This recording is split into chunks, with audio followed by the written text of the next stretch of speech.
Welcome back to another video, Top Hat Plus.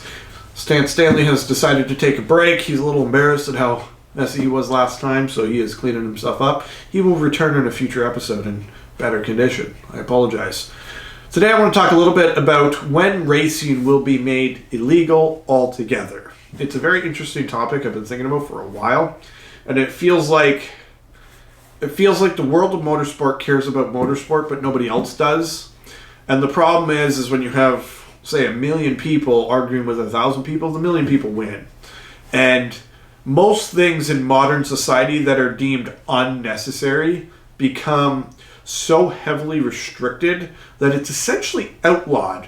For example, I cannot put a loud exhaust on my car and take it for a drive. I am disturbing Karens. So therefore, I deserve tickets, I deserve interactions with the police, and I deserve unwanted attention because I did something for my own personal taste, right? They can paint their house every god-awful color and I can complain to them, but it's not a crime.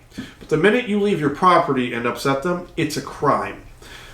This comes into a bigger conversation about the future of motorsports, and this came to my head today while I was watching the slapping videos on the Phil Franco show. And they were talking about how people are getting traumatic brain injuries and all these different things from the slapping, which I do agree with. It is very dangerous. And people will look at that and go, well, it's not necessary.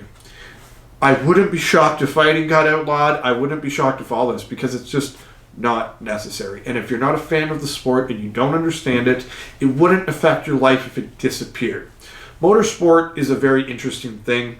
I feel like it will become reserved for the very, very wealthy. Right now we have a bunch of local tracks and we have a bunch of, grassroots racing leagues and different things, but I feel like that will very quickly go to the wayside.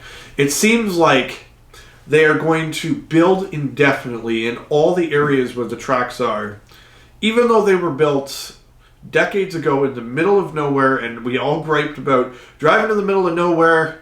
It will just be deemed as unnecessary. So they will build subdivisions and take it over and offer them money that nobody would turn down. And I don't blame them. It's business, it's life. You only live once, you only die once.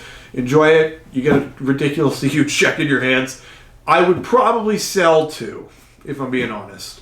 But being they have basically outlawed modifying a vehicle, driving it anything more than the speed limit on a nice sunny day, it seems like if you can't modify and be an enthusiast of the sport, why would you go race? I feel like the only actual ramifications will be on the racers, and like I said, it will get kind of isolated to the big teams that have big money and trailers and can transport their cars without anybody really knowing they're there. And then they'll go to facilities, and the big facilities that are surrounded by populace will get shut down, so then it will get to fewer facilities until I wouldn't be shocked if in my lifetime, say 20, 25 years, it just became banned altogether. They're trying to ban the combustion car altogether. They are making it damn near impossible to modify. It's getting harder to get parts. Everything is getting crazy expensive. All of the emission acts down in the States, PFI Speed and all them talking about them getting sued for selling tuners that can defeat emissions regulations. Like, they are doing everything in their power to remove the grassroots. And if you don't supply fans and you don't supply money and you don't supply talent, who's going to race the cars? Who's going to be in the stands? If nobody showed up to an F1 race for 5 years straight, would they run F1?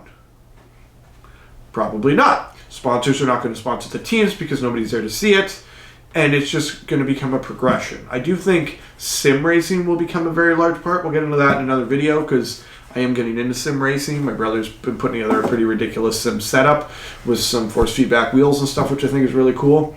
But I feel like that is going to be it. Like, if you are the Lewis Hamilton of sim racing and you have the sponsors and all that, if you could have a successful racing career and have sponsors on your cars and make tons of money and have, let's say, a $40,000 setup at home, that would take the $300 million a year cap on an F1 team. That would take that and throw it out the window. Why would Mercedes not be like, yeah, we'll put $1 million into a sim setup and you'll have the best of everything, and you train every day and your body isn't under G-force and there's no threat of accidents and high-speed collisions and deaths and lighting on fire and all the things that go on in F1. which make it really exciting, would then be totally squashed.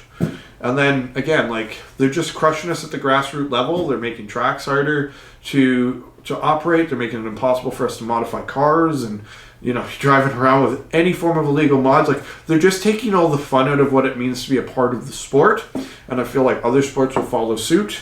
I know a lot of firearms regulations and stuff. Like, the conversations never end because the people involved in the sport understand the rules and regulations and the safety requirements and everything that goes along with it. But people that don't, and they don't care. So it doesn't need to be there, and it inconveniences my Saturday night. I don't want to be sitting at my dinner table, eating my spaghetti, hearing cars. So don't put them in.